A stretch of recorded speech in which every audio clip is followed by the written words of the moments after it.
Chapter 1. Early Years, Some of the Galaxy's greatest monsters begin as its smallest victims. This story begins just after the clone wars ended, when the Republic fell and the Empire rose from its ashes. On Kashyyyk, the towering forest homeworld of the Wookiees, two Jedi Knights were hiding from the new regime, one now dedicated to hunting their kind. Kento and Morley had broken every sacred rule of the Jedi Order. They fell in love, married in secret, and had a child. They named him Galen Boy, so deeply connected to the Force that his power radiated from his very first breath. His presence alone was dangerous, and his parents knew that staying with the Jedi would only bring death. So when Order 66 came and clone troopers turned against their Jedi generals, the Marek family disappeared into exile. They fled deep into the wilds of Kashyyyk, always on the move to stay ahead of Imperial patrols. Kento taught Galen basic lightsaber forms. Morley taught him how to connect with the living Force. For a while, hidden among the Wookiee villages and ancient trees, they built a life that almost felt normal. Then everything changed when Trandition slavers raided a nearby Wookiee village. Morley Marek didn't hesitate.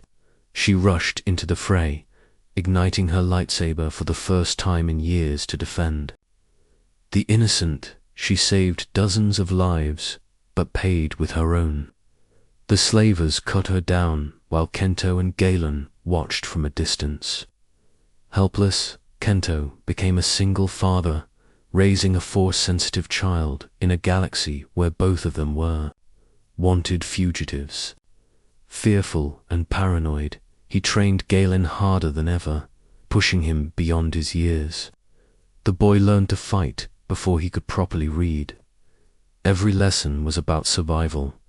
Imperial forces regularly swept across Kashyyyk, scanning for Force signatures, interrogating Wookiees, chasing every Jedi rumor. Kento knew it was only a matter of time before they were found. He just prayed Galen would be strong enough to survive when that day came. That day came, roughly 18 years before the Battle of Yavin. Darth Vader himself led an invasion force to Kashyyyk, not for a standard Jedi sweep, but to track down a former knight rumored to be training new Force users. An entire legion of stormtroopers followed him into battle. The forests burned. Imperial walkers crushed everything in their path. Wookiee warriors fought bravely, but they were hopelessly outgunned. Amid the chaos, Vader moved along a powerful Force signature through the trees. He found it. Kento and Galen were preparing to flee their hidden camp when Vader arrived. The confrontation happened in a small clearing once, a place of peace where father and son used to meditate. But now, a red lightsaber cut through the mist as the Dark Lord stepped from the tree line. Kento pushed Galen behind him and drew his blade. The duel was brief but brutal. Kento fought with the desperation of a father, but he'd been out of practice for years. Vader, cold and merciless, cut him down within minutes. Galen watched it all, hiding behind a fallen log. Then something happened. A lightsaber flew into Galen's hand. He didn't ignite it. He didn't even fully understand what he'd done, but the Force surged around him. Raw power, instinct, potential. Vader paused. This wasn't just a scared boy, this was something more. Instead of killing him, Vader made a decision that would alter the course of galactic history. He slaughtered the stormtroopers. With him framed their deaths on Wookiee ambush sand, erased all records of the encounter. No one would ever know Galen Marek existed. Vader took the boy aboard his shuttle and vanished into hyperspace, leaving the forests of Kashyyyk burning behind them. On the forest floor, next to his father's body, Galen's childhood ended. His future began in the cargo hold of a Sith Lord's starship, The Empire had just gained its most dangerous weapon. They just didn't know it yet. Chapter 2. Sith Training. Turning a child into a weapon takes time. Breaking them takes skill. And the Sith have mastered the art. When Galen Marek stepped aboard Darth Vader's ship, he disappeared. His name was erased. His past was buried. From that moment on, he was called only one thing: Starkiller. That code name became his identity. Kashyyyk, his parents, none of it mattered now. The Executor Vader's massive warship was still under construction. Its hull echoed with the sounds of workers and welding torches. But the training decks, fully operational, that was all Vader needed. Starkiller lived in total isolation. He saw no one but his master and the maintenance droids. Training began. Immediately ended, never stopped. Vader taught him that pain was fuel, that anger brought strength, that hatred led to power. Every lesson was brutal. Every mistake was punished. Starkiller didn't channel the dark side. It was beaten into him. Vader left him alone on deadly planets with nothing but his instincts. Assassins hunted him. Starkiller had to survive or die. Those were the only two options. Worse still was. PROXYO, holographic training droid, Vader programmed to attack without warning, day or night. PROXY could mimic the appearance and fighting style of Jedi Masters, turning every moment, every meal, every conversation, every hour of rest to a potential ambush. Sleep became a gamble. Comfort was a trap. The threat of death was constant, and yet Starkiller pushed himself even further. When Vader's trials weren't enough, he created his own. He had Proxy bind him in total darkness and tried to assemble his lightsaber using only the Force while starving. He failed, but the experience deepened his connection to the dark side. Even meditation became a ritual of torment. He stared into the glow of his red lightsaber for hours, letting the blade consume his thoughts. By the time Starkiller was a teenager, his power rivaled that of seasoned Jedi. Vader began using him for real mission secret assassinations of high-ranking Imperial officers who'd outlived their usefulness. Starkiller was deployed like a scalpel, no witnesses, no survivors. He flew aboard the Rogue Shadow, a sleek, stealthy ship assigned pilots so he could meditate en route. But those pilots never lasted long. Starkiller was unpredictable, weapon than man. He saw these killings as necessary. He believed he was serving peace, cleansing chaos. Vader said they deserved death. Starkiller never questioned it. He had never learned to question anything. 15 years passed. The frightened child who had watched his father die had become something terrifying. He moved like a predator, fought like a monster, and killed without hesitation. Then came the final test. Master and apprentice faced off in the training chamber where years of blood had been spilled. Starkiller braced for death. He knew what happened to those who were disappointed. Vader. But something was different this time. He matched Vader's strength, matched his skill. For the first time, Starkiller stood his ground. Vader declared his training. Complete. Starkiller was no longer a student. He was now something else.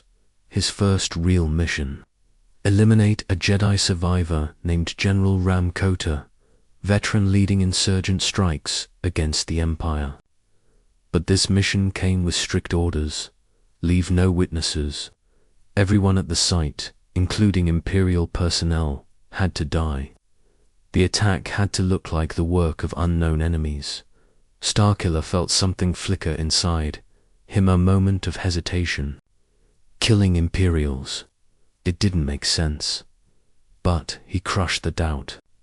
Obedience was all he knew.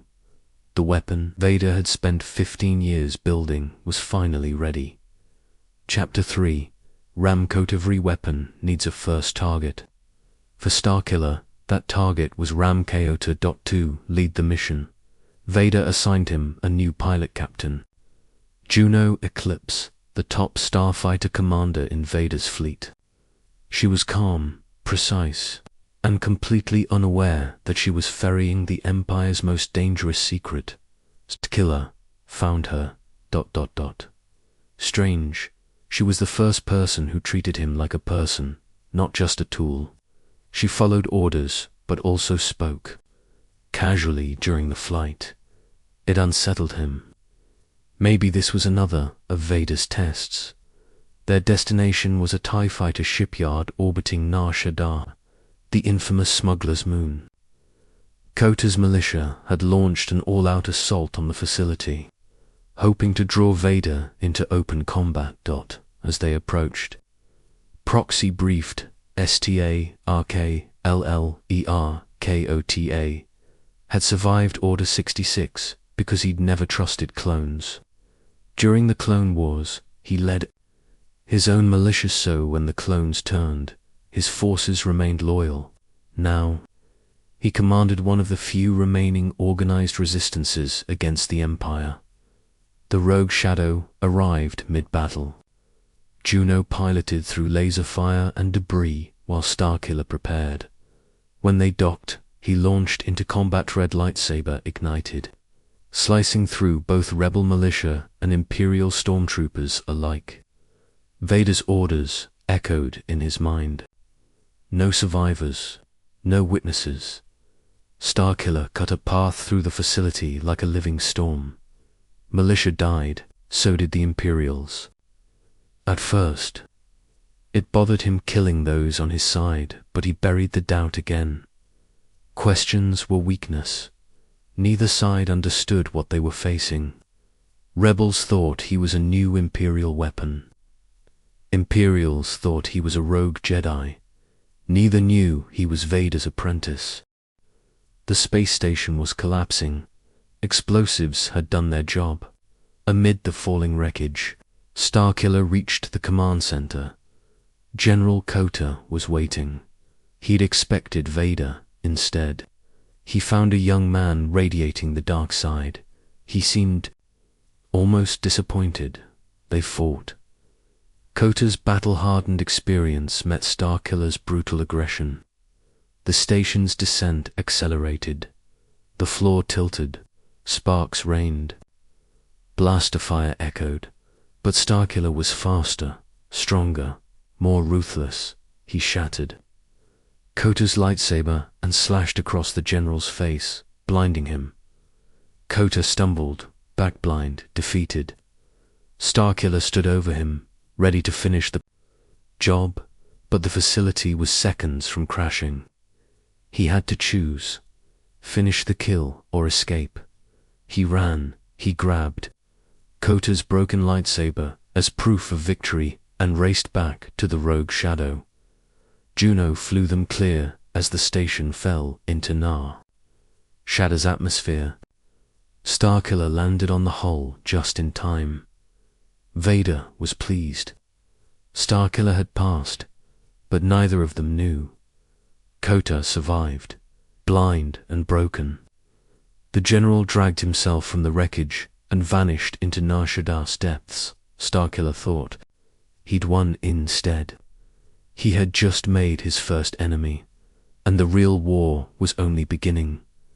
Chapter 4. Kazdan. Paratisics breeds confidence, but Vader is about to send his apprentice after a target that might actually kill him. Because sometimes, the most dangerous enemies are the ones with nothing left to lose. Starkiller barely has time to savor his victory over Ramkot before Vader contacts him with his next assignment. A second surviving Jedi has been found. Kazdan. Paratus, once a Jedi Knight, now an exile, has taken refuge on Raxus Prime, a junkyard planet in the Outer Rim where broken ships go to die. Vader delivers this briefing with his usual icy precision. but something in his tone catches Starkiller's attention. Vader openly admits that Paratus is far more powerful than his apprentice. The words hit like a punch to the gut. This isn't encouragement. It's not a vote of confidence.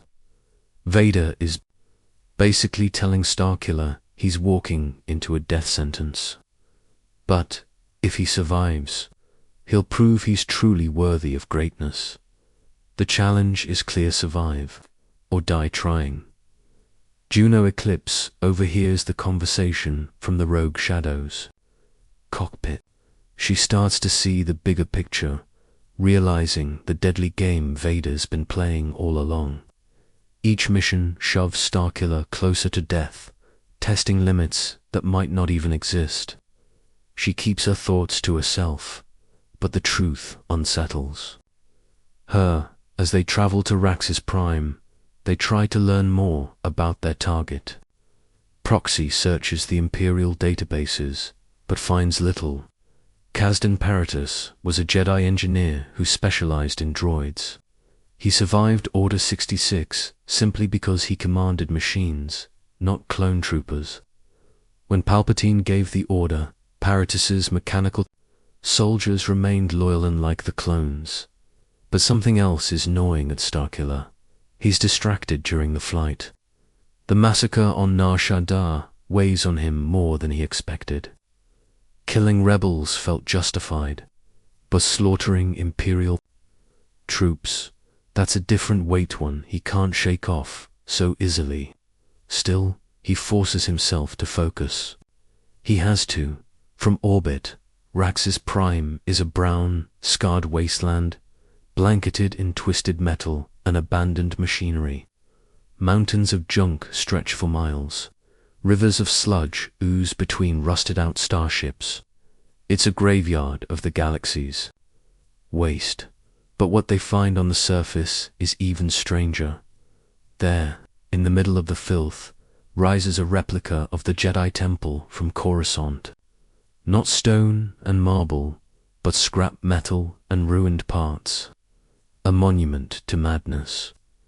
Paratus has rebuilt the sacred temple using wreckage from thousands of crashed ships.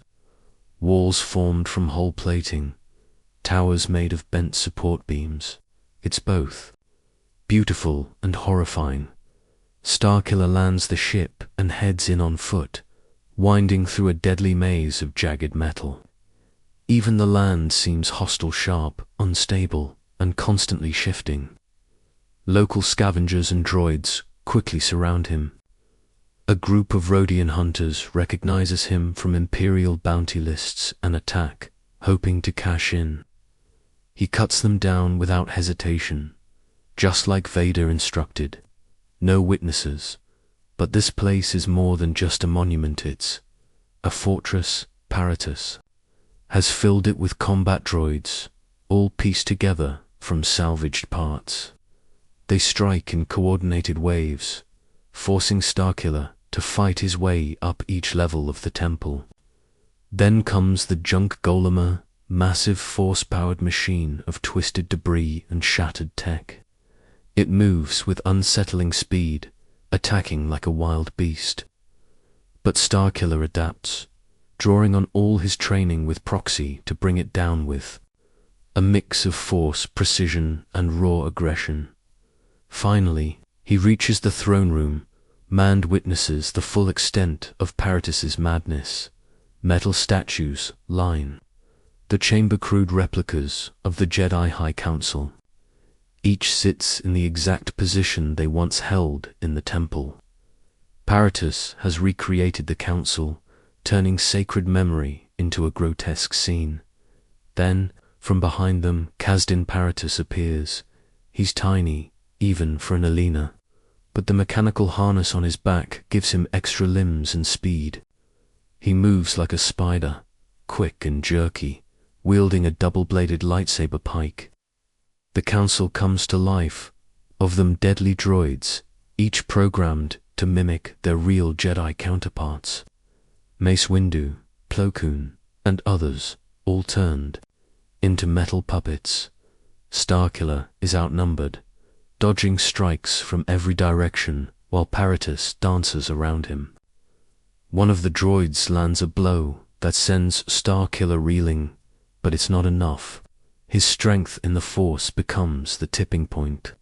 He unleashes a surge of lightning that fries the Council, destroying Paratus's mechanical friends one by one. Paratus watches them fall, just like they did in the Clone Wars, and it breaks him. He goes berserk. Chunks of scrap fly through the air as Paratus screams, attacking with desperation and rage. But Starkiller turns the junk against him, reversing the assault and slamming the wreckage into Paratus with devastating force.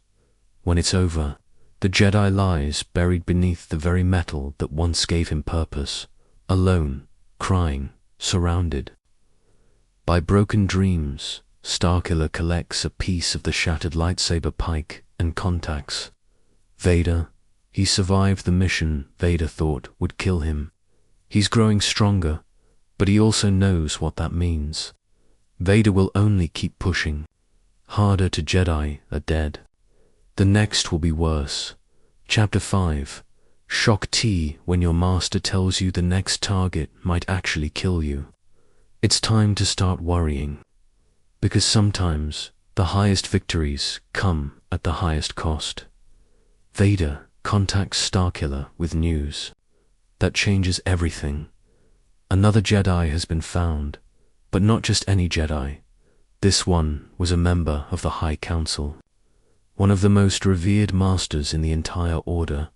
Shock T. She's hiding on Felucia, a wild alien world where the Force pulses through every living thing.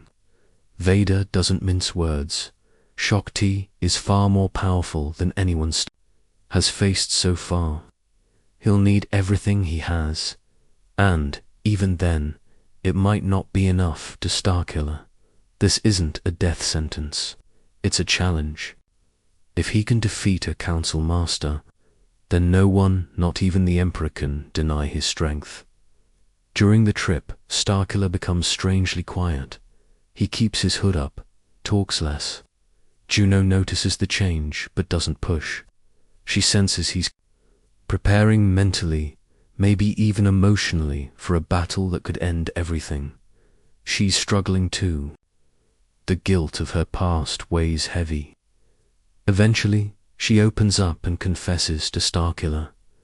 She helped bomb Kalos, a mission that still haunts her. The conversation is short, but it matters. The Empire's scars run deep, even on the inside. When they arrive, Felucia is unlike any world Starkiller has ever seen. Towering mushrooms, glowing plants, giant predators.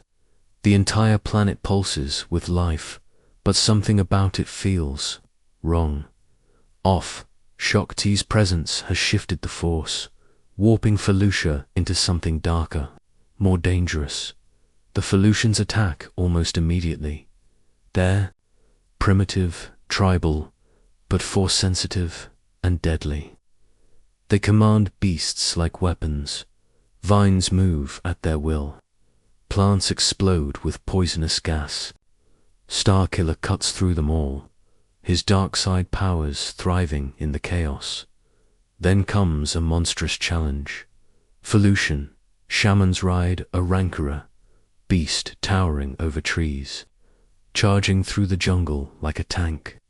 Starkiller leaps onto its back, mid-charge, fighting against physics and logic. Lightning floods through the beast until it drops dead beneath him, and the jungle grows quiet. Shock T waits by the Sarlacca, living abyss worshipped by the Felucians. She sits on the edge, meditating, calm, peaceful. She's been waiting. Their conversation begins with words, not violence. She sees the darkness in Starkiller and pities him. She warns him that Vader will betray him, just like he betrays everyone. It means nothing to Starkiller now, but the seed is planted. Their fight begins on the brink of death. The Sarlacc thrashes beneath them, its tentacles lashing around the battleground. Shock T channels the force through Felucia itself. The environment into a weapon. Vines grab. The ground shifts. Creatures charge. Starkiller responds with brutal power. Lightning, rage. His blade cuts down everything in his path. The duel drags on across multiple levels of the jungle village, each one more chaotic than the last. But slowly, he begins to overpower her. When she realizes she's lost, Shock T chooses her own fate. She steps backward into the waiting mouth of the Sarlacc. Her final words echo. The Sith will betray you. Then she's gone. With her death, Felucia changes. Darkness spreads. Life decays. Her apprentice, Maris Brood, will one day succumb to corruption. The jungle becomes a tomb, not a temple. Starkiller reports back to Vader. 3 Jedi are dead. The purge is nearly complete. Vader is pleased and tells his apprentice that the real mission can begin. They will strike at the Emperor himself. Starkiller returns to the Executor, thinking his destiny is nearly complete, but he has no idea what's waiting for him. Chapter 6. Vader's Betrayal. The moment you trust a Sith Lord completely is the moment you seal your death warrant. Starkiller returns to the Executor, ready to begin the greatest mission of his life. He and Vader will finally strike at the Emperor together. Everything he's done killing the Jedi, surviving impossible odds, has led to this. Juno docks the rogue shadow in the hangar. Starkiller steps out, determined, but something is off. The ship's bridge feels tense. Imperial officers move, like they're walking on glass. Vader stands waiting, rigid, focused. Starkiller doesn't understand what's happening until proxy activates. A hologram appears. Emperor Palpatine, the galaxy's most powerful Sith Lord, stares down from the projection, his voice filled with fury. He knows about Starkiller, about the secret apprentice Vader's been hiding. He accuses Vader of treason, of breaking the rule of 2. Only 2 Sith can exist at a time. No more, no less. And now Vader must choose. Defy the Emperor or prove his loyalty. Vader doesn't hesitate. His lightsaber ignites sand, stabs straight through Starkiller's chest. There's no time to defend, no time to react. The betrayal is complete. Vader flings his apprentice through a viewport into the cold vacuum of space. Blood freezes. Organs shut down. Palpatine, satisfied, ends the call. It's over. But at ISN's single quotes, teams recover the body within seconds. This was Vader's plan all along. He had to appear loyal, but he was never going to let his weapon die. Not yet. Starkiller awakens on the Empirical, a secret science vessel. Cybernetics repair his body. Machines pump life back into his ruined form. Vader watches over him. The betrayal was an act, a performance to deceive the Emperor. But now, Vader has a new plan, a dangerous one. Starkiller will spark a rebellion. He'll gather the Empire's enemies, ignite an insurgency, and use that chaos to distract Palpatine long enough for Vader to strike. But to sell it, Starkiller must abandon everything, including Juno. Vader has already branded her a traitor. She awaits execution. Starkiller plays along but secretly makes his own plans. The betrayal opened his eyes. He was never an heir, never a partner, just a weapon. With Proxy's help, he breaks out of the Empirical, killing his way to Juno's cell and rescuing her just in time. She flies the rogue shadow to safety, while the Empirical explodes behind them, now free. Starkiller reveals his truth. He'll build the rebellion.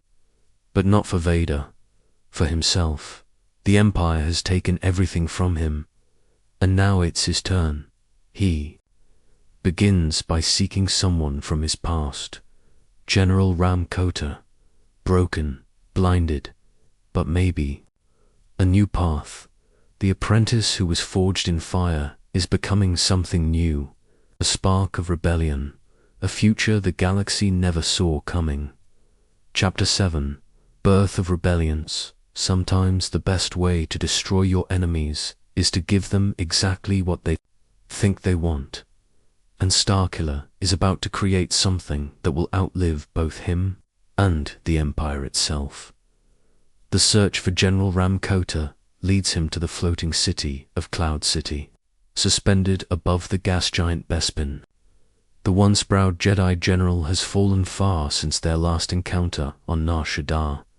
Now blinded and broken, Kota drowns his sorrows in a grimy cantina filled with smugglers and criminals people who gather here to forget their troubles. Finds him slumped over a table, surrounded by empty bottles and the stench of hopelessness. Kota senses something familiar, a presence, but he doesn't immediately recognize the young man standing in front of him. The darkness is still there, but something else radiates from Starkiller now, something that feels almost like hope. Then, in a moment that surprises them both, Starkiller reaches out and places Kota's lightsaber on the table between them, the weapon he once took as a trophy. But now, it's an offering of respect and remorse. That simple gesture cuts through the fog of despair. It opens a conversation that will change galactic history. Starkiller explains his defection from Vader and his desire to fight the Empire. It sounds strange, coming from someone who was trained to be a Sith assassin, but Kota listens. He senses truth in the words. The Force shows him glimpses of what this young man could become. Visions of light breaking through decades of darkness, and so Kota agrees to help. Despite everything Starkiller has done, even despite nearly being killed by him, Kota sees past the bloodshed. He sees something worth saving. He becomes both mentor and ally to the very person who once tried to end his life. Proof that redemption is always possible. Kota shares something else. 2.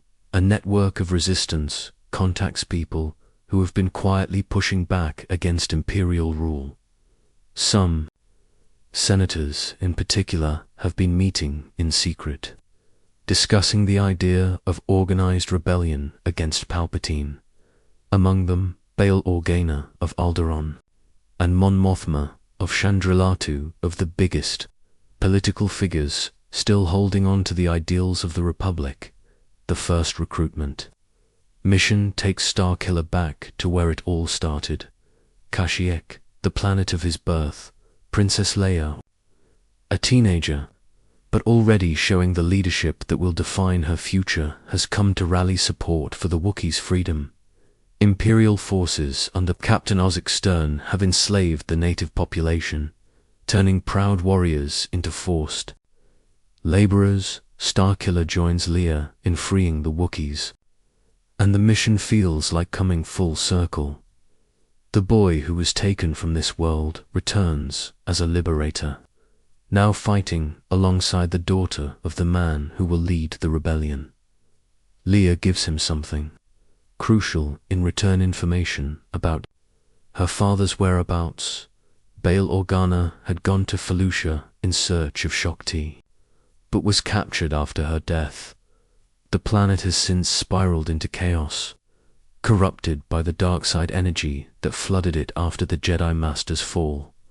Shakti's former apprentice, Merys Brood, has fallen to that corruption, and she's the one holding Bail prisoner. The rescue mission becomes personal. Starkiller is forced to confront the consequences of his own actions. Felucia's descent into madness began with Shakti's death, his doing. And now, The pain and destruction that followed, that's partly on him. He fights his way through corrupted wildlife and twisted solutions to reach a ranker graveyard, where Maris' brood is waiting alongside her captive. The duel is short, but brutal. Maris has fully embraced the dark side. Her lightsaber techniques are raw and wild, fueled by rage and desperation. But Starkiller overpowers her. His training, his power too much to match. Still, the victory feels hollow. He saves Bale, Orgun, but can't shake the question. How many others have suffered because of him? At first, Bale doesn't trust him. He's heard rumors of a dark agent terrorizing Felucia. But with Kota's endorsement and the sincerity in Starkiller's words, Bale slowly begins to believe. He agrees to join their cause, bringing with him Alderaan's wealth and its deep political influence. Soon after, Mon Mothma joins, as well, brought in by Bale's recommendation and her own unshakable convictions. She has been speaking out against the Empire from within the Senate. Despite enormous personal risk, her moral authority, her connections, make her an essential voice in the growing movement. And then, it all comes together. On Corellia, in a hidden mountaintop ruin, the key leaders of what will become the Rebel Alliance gather in secret. There, they formalize their commitment to restoring the Republic. Even as it happens, the moment feels historic, a turning point that will echo for generations. Each leader brings something essential. Bale Organa offers Alderaan's money and its diplomatic ties. Mon Mothma offers legitimacy and the ability to rally sympathetic systems. Kota promises to forge an army from scattered resistant cells. And Starkiller, he stands among them, not just as the catalyst, but as something more. His actions brought these leaders together. But his very presence symbolizes something even bigger. The Marek family crest will eventually evolve into the Rebel Alliance's Starbird. His legacy, his name will become a symbol of hope across the galaxy, the signing of what will later be known as the Corellian Treaty, marks the official beginning of the Alliance to restore the Republic. Bale Organa declares open rebellion against the Empire, his voice carrying the weight of destiny itself. The document they create outlines principles of freedom and justice, principles that will guide the rebellion through its darkest hours. And for the first time in his life, Starkiller feels like he's part of something greater than himself. The weapon Vader created to serve the Sith has now become the founder of the galaxy's greatest hope. The irony is perfect and devastating. The rebellion Vader wanted as a mere distraction has become something real, something powerful, and Starkiller, he believes in it. Every step he's taken has brought him closer to this moment. He's no longer just an assassin. He's a liberator. The boy who was stolen from Kashyyyk has finally found his way home. Chapter 8, Death Star Battle. The perfect plan works, so the moment it dodes in, and right now, everything Galen Marek has built is about to collapse around him. Sometimes your greatest victory becomes your most devastating defeat in the span of a single heartbeat. The celebration on Corellia lasts only as long as it takes for Imperial snowtroopers to kick down the door. The newly formed Rebel Alliance has just a few minutes to savor their historic achievement before Darth Vader springs the trap he's been setting from the very beginning. The Dark Lord never lost track of his former apprentice. Every move, every recruitment, every secret meeting, it was all monitored, catalogued, and used. Proxy cuts the holographic connection with Princess Leia just as the first stormtroopers burst into the chamber. that quick thinking saves her identity, but it does nothing to protect the leaders already. Trapped inside, Vader marches through the entrance, flanked by an entire squad of Imperial troops. His mechanical breathing echoes off the ancient walls. Ram Kota ignites his lightsaber and lunges at the Dark Lord in a desperate attempt to protect the others. The attack is brave but futile. Vader doesn't even draw his weapon. He simply raises one hand, crushes Kota's throat with the Force, and flings the blind Jedi across the room like a broken toy. Within seconds, Bail Organa and Mon Mothma are surrounded by blaster barrels. The most important leaders of the newborn rebellion are taken prisoner before they can even process what's happening. The trap is perfect in its simplicity, devastating in its execution. Vader turns to them with cold satisfaction. He praises his former apprentice's performance, saying, "Starkiller has done exactly what he was supposed to do. Gather the Empire's enemies in one place. Make them trust him. Deliver them gift to their destruction." The revelation hits the rebel leaders like a physical blow. The man who brought them together, the one who convinced them to risk everything for freedom, was Vader's apprentice. They've been played from the start, manipulated by someone they trusted. Galen stares at his former master in growing horror as it all becomes clear.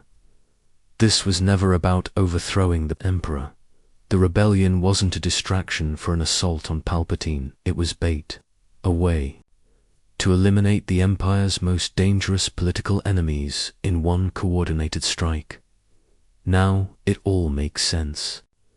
Vader's betrayal on the Executor, the convenient rescue and resurrection, the mission to build a rebel alliance, Von Juno's assignment as his pilot. Every single detail was orchestrated to lead to this moment. Galen realizes he's been nothing more than a sophisticated hunting hound, trained to sniff out prey for his master's table, and the rage that fills him now isn't like anything Vader taught him to use. This isn't Sith fury. This is the fury of a man who's just realized his entire existence has been a lie.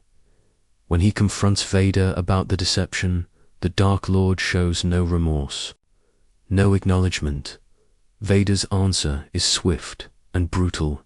He hurls a massive chunk of the conference table at Galen, with enough force to shatter stone. The impact sends his former apprentice flying through the wall and out into the Corellian night. The boy he raised and trained is discarded like garbage. The moment he's no longer useful, Galen plummets down the mountainside, his body slamming against rocks and twisted metal until it finally comes to rest in a snowbank far below. Ironically, it's the cybernetic enhancements Vader gave him after the first betrayal that saved his life. He survives injuries that would have killed any normal person, though he loses consciousness from the trauma. Above, Vader loads the prisoners aboard Imperial transports, assuming his former apprentice is dying in the snow. He has what he came for. The rebellion's leadership will be delivered to Emperor Palpatine, proof of Vader's loyalty and effectiveness. But Juno Eclipse proves she's more than just a skilled pilot. In the chaos of the Imperial raid, she slips away. Using stealth and determination, she makes her way back to the rogue Shadow. Her search for Galen takes her through patrol routes and hostile terrain until she finds his broken body, and as he regains consciousness, the sight of Juno's face gives Galen something he's never had before, reason to live that has nothing to do with power, revenge, or duty. For the first time in his life, he tells someone his real name, Galen Marek. Saying it out loud feels like breaking chains he's worn since childhood, aboard the rogue Shadow, flying through hyperspace as a fugitive. Galen experiences something close to enlightenment. Every lie Vader ever told him becomes clear. The dark side didn't make him strong, it made him a slave, and his attachment to Juno, it isn't a weakness, it's the first real human connection he's ever had.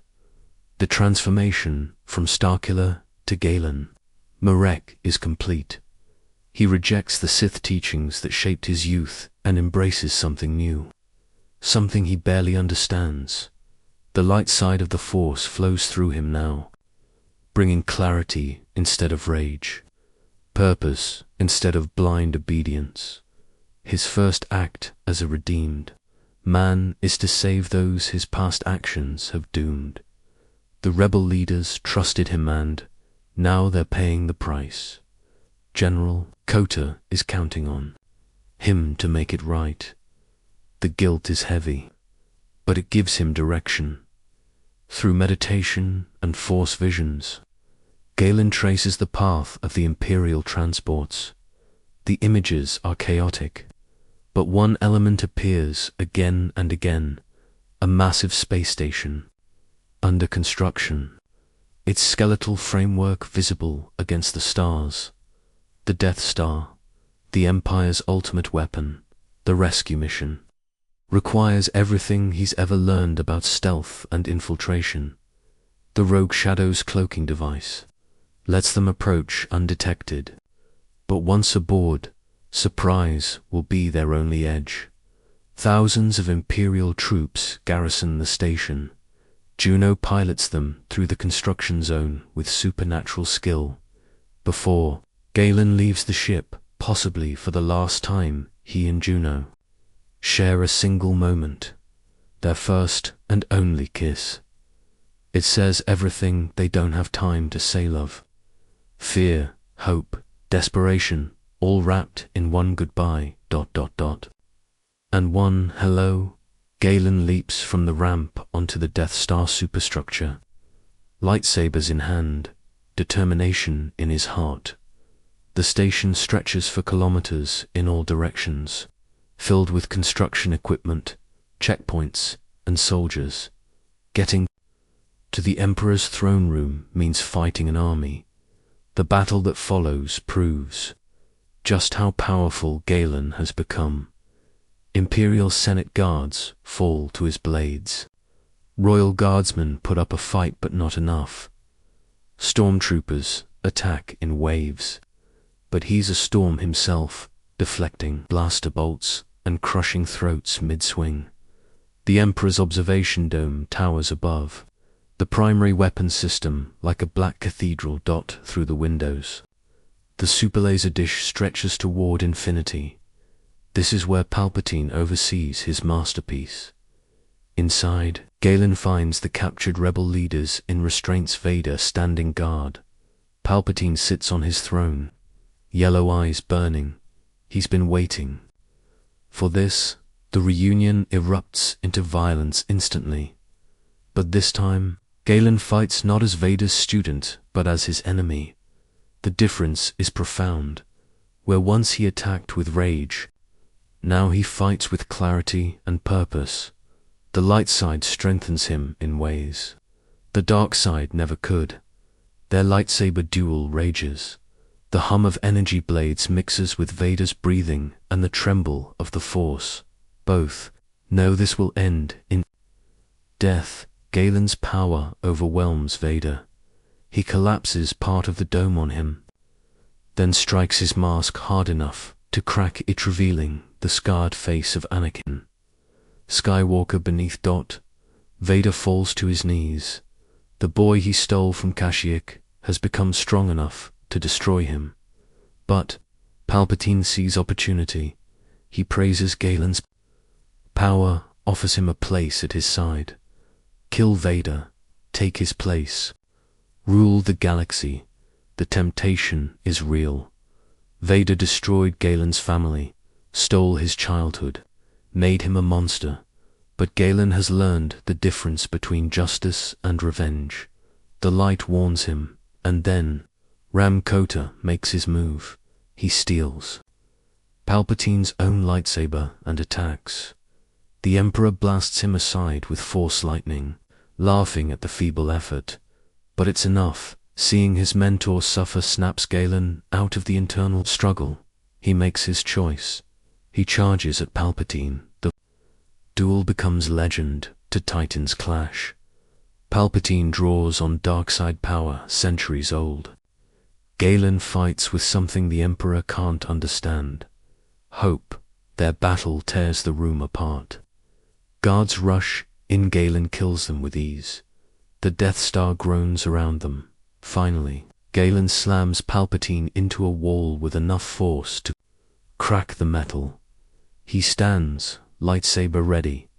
But this is the moment that defines him. Kill in anger and fall.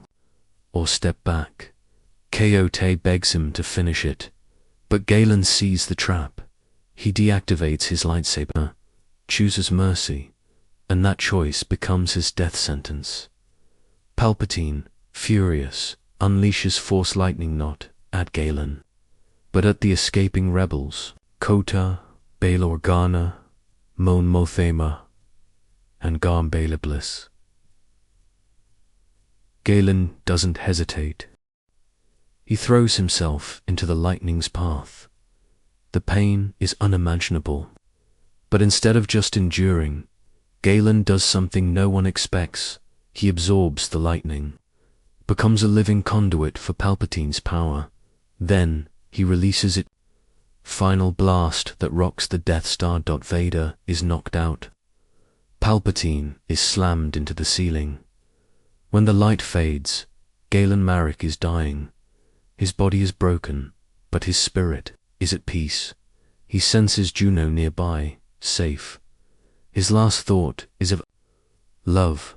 The boy stolen from Kashyyyk dies a man who saved others. He becomes one with the Force. His body fades. His spirit becomes part of everything.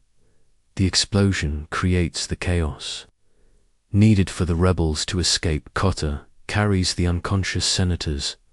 Juno pilots them away. Later, they hold a memorial. They adopt the Marek family crest as their it into the Starbird, a beacon of hope.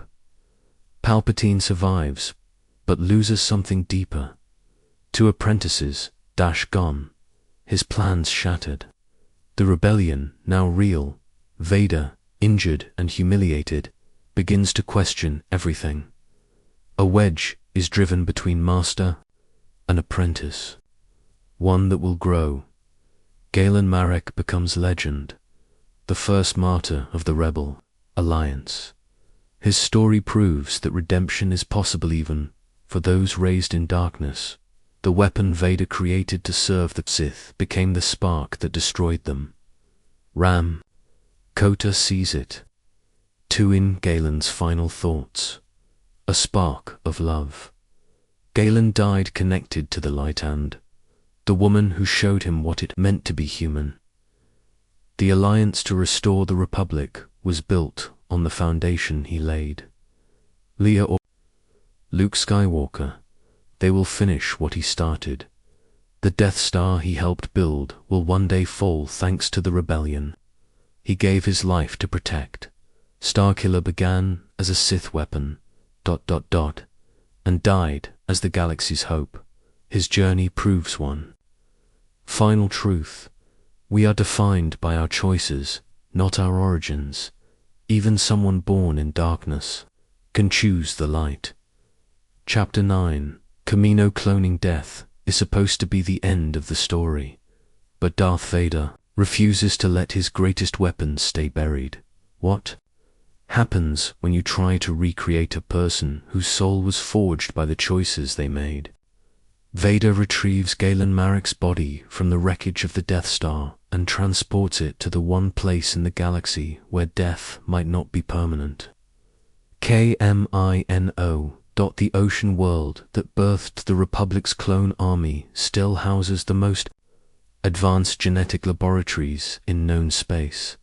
The Kaminoans, who created millions of identical soldiers, could surely recreate one dead Sith apprentice in the rainy corridors of Tipica City, Vader sets up a secret cloning project, one that pushes the limits of science, ethics, and nature itself.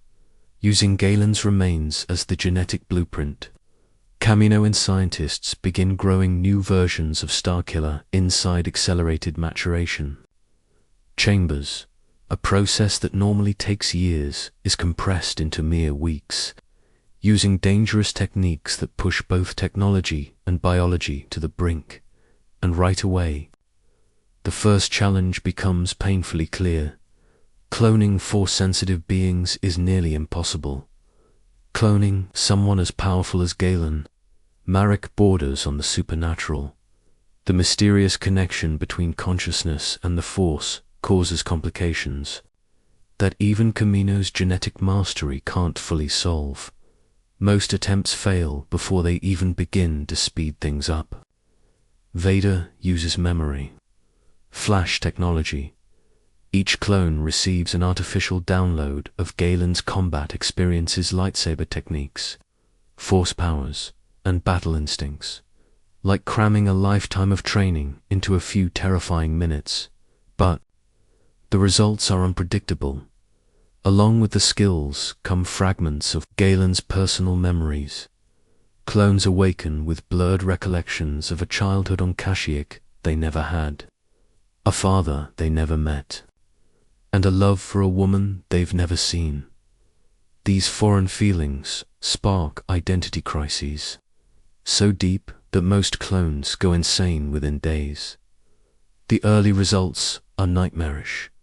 Some clones come out physically deformed, their bodies unable to survive. The rapid growth. Others are healthy but mentally fractured. They scream about families that aren't theirs. They attack the scientists trying to help them. Vader eliminates each failure with cold, brutal efficiency. The labs become graveyards of broken bodies and shattered minds. Each discarded clone is one step closer to perfection, but at a terrible cost. Eventually, after countless failures, the technicians create a stable specimen. Subject 1138. He grows without physical defects and shows force powers nearly as strong as the original Starkiller. For the first time since the project began, Vader feels something resembling hope. Training begins. Subject 1138 masters lightsaber forms using Galen's muscle memory. He channels the Force with the same natural intensity, but soon the memory imprints start to twist in ways Vader never predicted. The clone begins seeing visions of events he never lived. Most disturbing of all is his reaction to anything related to Juno Eclipse. Even hearing her name triggers emotional responses that don't belong to him. He feels a pull toward someone he's never met, driven by a love that belongs to a dead man. Vader sees the weakness instantly, so during a training simulation, Vader presents a hologram of Juno and orders the clone to destroy her. The clone hesitates. He can't reconcile the emotion in his heart with the command. In his programming, that one moment of doubt seals his fate. But instead of submitting to execution like all the failures before him, Subject 1138 fights back. The same survival instinct that helped Galen endure so long manifests in this clone. He lashes out with the Force, damaging equipment and creating enough chaos to escape into the stormy Kamino night. It's the first time one of Starkiller's duplicates shows true independence. Driven by fragments of memory and overwhelming emotion, the clone steals a ship and flees the ocean world. And with that, he becomes something completely new. A rogue clone carrying another man's face and another man's feelings. The identity crisis that follows is worse than anything the original Galen faced. The clone knows he's artificial, that he was made in a tank, from borrowed material. but his feelings are real, especially the love for people he's never actually known. His search for purpose leads him to the one man who might understand, General Ram Kota, but Kota's been captured by Imperials, forced to fight as a gladiator on Cato Nemoidia for the entertainment of corrupt nobles. The clone's rescue mission is a masterclass in destruction. He tears through arena beasts and stormtroopers using Galen's remembered skills, but now he adds his own. He leaves the city of Terrasay in ruins. Boba Fett arrives later to find nothing but wreckage. When Kota sees the clone alive, his reaction borders on religious awe. He believes Galen has returned from the dead to complete his mission. But the clone insists he's just a copy, and to him, that distinction matters more than anything.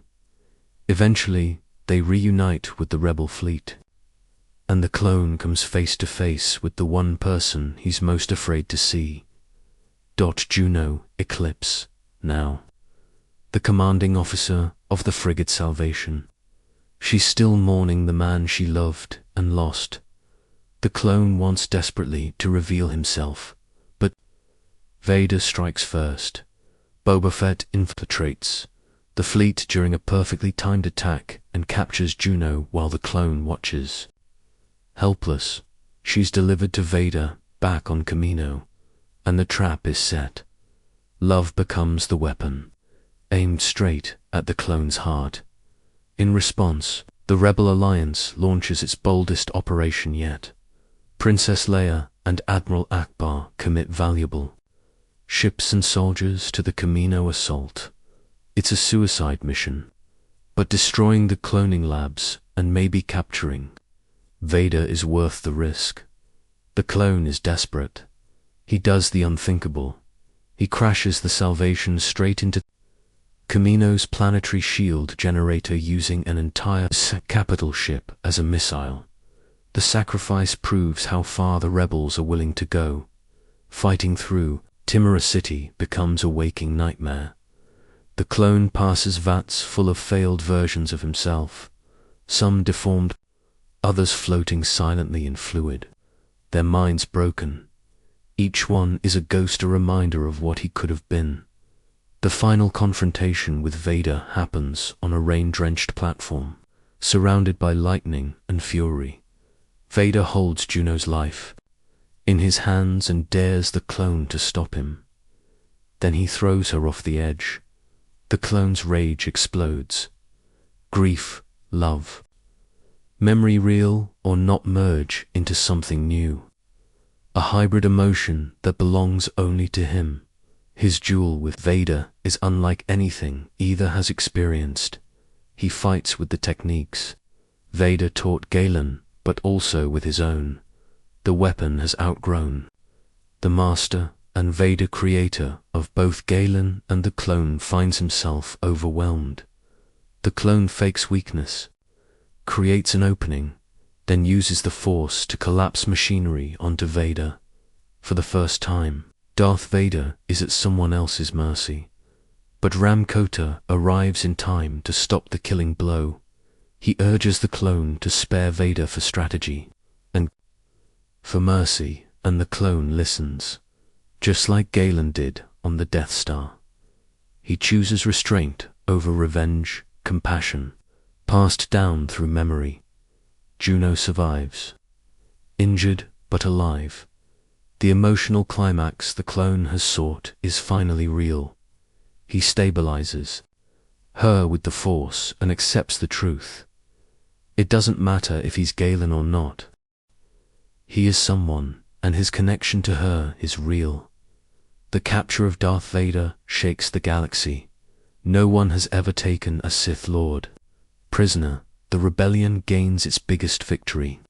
The Empire loses one of its deadliest assets. Vader's final words to the clone are chilling. He warns that Juno's existence will always give him power over Starkiller. But the clone rejects it. Love doesn't make him weaker, it makes him stronger. Just like it did for Galen, the story ends with uncertainty and hope. Boba Fett stalks the rebel fleet, and the journey ahead is still dangerous. But the clone has proven he's more than a lab experiment, more than a shadow. He's made his own choices. His actions on Kamino gave the rebellion its first real victory and removed Darth Vader from the chessboard. Galen Marek began as Vader's tool and ended as a symbol of freedom in life and death, original or clone. Starkiller helped shape galactic history by proving that redemption is always possible.